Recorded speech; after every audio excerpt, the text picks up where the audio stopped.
I'm Captain Eddie Castellan. This is 305/B because I couldn't upload the last part of this, the first video. Wouldn't go. Tried about 10 times. I don't know what I'm doing. I don't know where the time from. I don't know. So I'll do this and you watch. You got it? You gotta watch. Watch.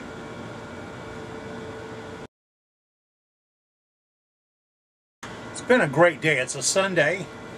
It's in early June. It's hot. Yeah, it's June. Today I had to go visit an old friend of mine, Bill. Bill is fighting cancer. Well, wait a minute. Let me put that another way. Cancer's fighting Bill. Because see, Bill fighting cancer, then you say, well, Bill lost to cancer. Bill's not going to lose. Cancer is. So it's cancer fighting Bill who's not going to win. And he's doing great. Oh, but talk about a great guy. Doesn't have anything to talk with anymore. He's got a stoma, a little pocket there, and he's got to press it and exhaust air and all that. But you know what? You're not stopping a guy. He's got a Run-Middle Lathe, the one I built, and he's out in his shop every single day doing something. He's got beautiful projects, beautiful things in mind. He's going to keep going. Let me tell you, folks, if you ever get in a fight with cancer, it's you against them. You got to win. He will. Now, we did a piece the other day about putting a finish on. Then I went in and edited it and tried to upload it, and it wouldn't go. I don't know what happened or why it won't go. And I've learned a long time ago, don't call YouTube and ask them, because they will give you some really weird directions. All right, when I got to playing with it and thinking about it, I want to come back on this piece, and I'll do it when I make it into a handle, because I might have messed up a little bit. I was a little befuddled because I had a blank, and I did just CA, and then I did CA over sealer, and then CA over shine juice. And I got that right just now, didn't I? Well, that's not what I came out to do. I came out to do CA on plain wood, CA over sealer, CA over OB shine juice, and OB shine juice over sealer with a CA top coat. Now, if you guys didn't understand this, that's like wearing suspenders and a belt at the same time and duct taping your pants on. Why would I want to do a sealer and then do OB shine juice and then top it with CA? I've got a pepper grinder in my house, and I put a CA finish on it. But when I went and looked at it the other day and looked at the card I did for it, that's not what I did. I sealed it. I sealed it again. I sanded it out or brushed it out with these white scrubby pads. I love these things. They look like Brillo, but they're not. And I buffed out all the marks on the this sealer. Then I went to the shine juice, and I put the shine juice on, and I buffed that in really, really well. And how many coats can you do? I did enough. Then when I got all done and set it down, you know what happened? It went dull. You know why? Because it's oil finished with shellac under it. So it can go dull. And I thought, wait a minute. Just learned how to do CA finishes. This was probably 6-7 years ago, and I learned it at the SWAT. I think the guy's name was Trout.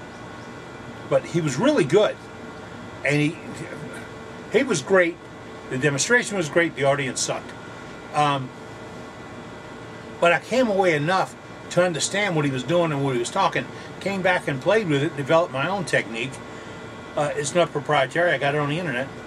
But I put that CA over the top of the shine juice.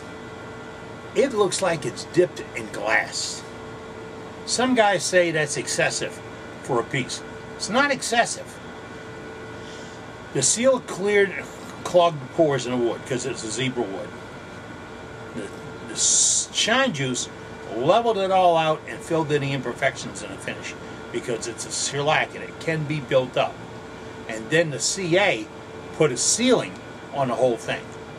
So you see, I did have a belt suspenders, and duct tape my pants on all at one time. Alright, you got that. You can't go too far for a great finish. And I'm going to stay in this series as I develop some things to explain to you how you can accomplish those in a minimum amount of time. But first, you got to watch the last part of this video. Watch it now. Don't hit that record thing or that fast forward. Just sit and watch. Oh, and I didn't show you enough detail on it, but that place where I had to catch, pardon me, that's never going to get any better. If I sanded it, I'd still see it. So what I had to do is slice that out. I didn't slice it out because I didn't want to mark up this piece, and didn't really want to do it. I want to turn this into a handle for something. Why? Because it's a beautiful piece of wood. It's got a lot of character to it. It's gorgeous. It's nonage, which means it was cheap, and it will have a little sparkle to it. Just to make good little jars, vases, bottle stoppers, ends and pieces that go into stuff. It's all got uses, really do. I don't know anybody's got a junk wood vial. Once it's turned, it ain't junk wood. It's art. But, okay, we did the 3 finishes.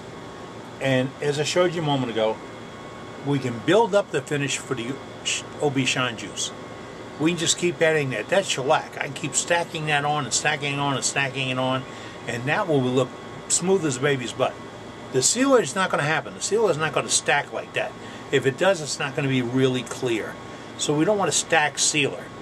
And the one that's just plain CA, that's the lazy man's way of getting to it.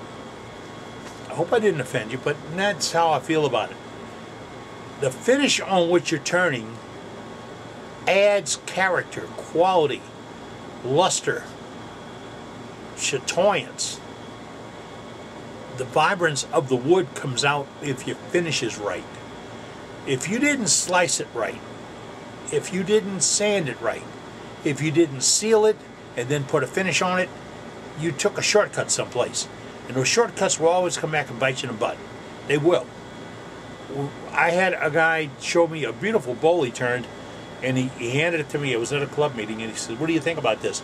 And I looked at it, and honestly, I didn't understand what I was doing. I said, "That's so nice. When you sand it out, it's going to be great." The look on his wife's face standing next to him was that it was sanded. He thinks it's done.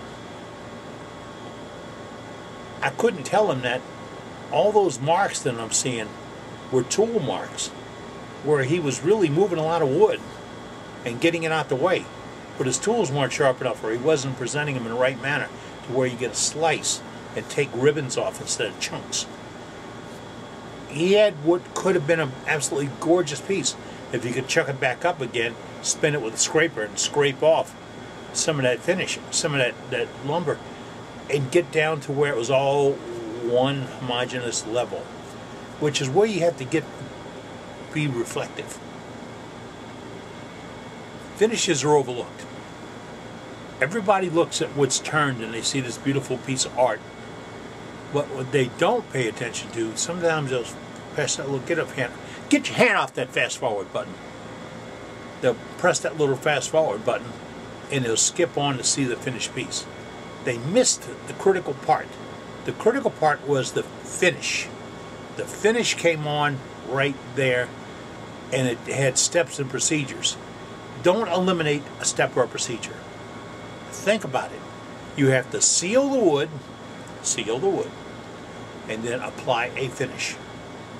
Now, on this same piece I had here, I could have sealed the wood with deft lacquer sanding sealer, the whole piece, buffed it out a couple of times, got it smooth as a baby's butt, and then I could have put deft clear wood finish on it, bullseye clear shellac. I'm looking to see what's on the shelf back there, because I got a handful of finished polyesters that I could put on it. But get this, I didn't want to put that on it until I got this ready. I got this ready by sanding properly, getting all the scratches out, and then sealing the wood where the finish would apply and stay applied. And to think I can turn an ink pen and I can put a quick CA finish on it in 2 minutes. Think about it. Why you want to take that kind of shortcut? You'll never get paid back for it. It is a shortcut. If you did the right build-up, the OB Shine Juice on the pen, which is easy to apply, you don't need all these things, would build up the finish and seal it.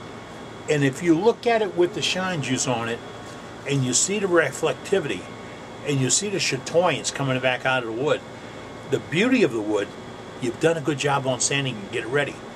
If you put the Shine Juice on it, and you see the marks and the cuts and the streaks and all that, you didn't get it sanded right. Guess what you got to do? Back up, sand it, and then refinish it again. There's, my opinion, I don't think there's an amount of finish you can stack on something to make ugly look good. Ugly is ugly. Look, hey, I got the ugly thing going on. So, you know, if you can handle ugly, it's all right. But me, I'd rather it look a whole lot better. Well, I hope this helps you out a little bit. It was a cheap, easy way to try to explain finishes.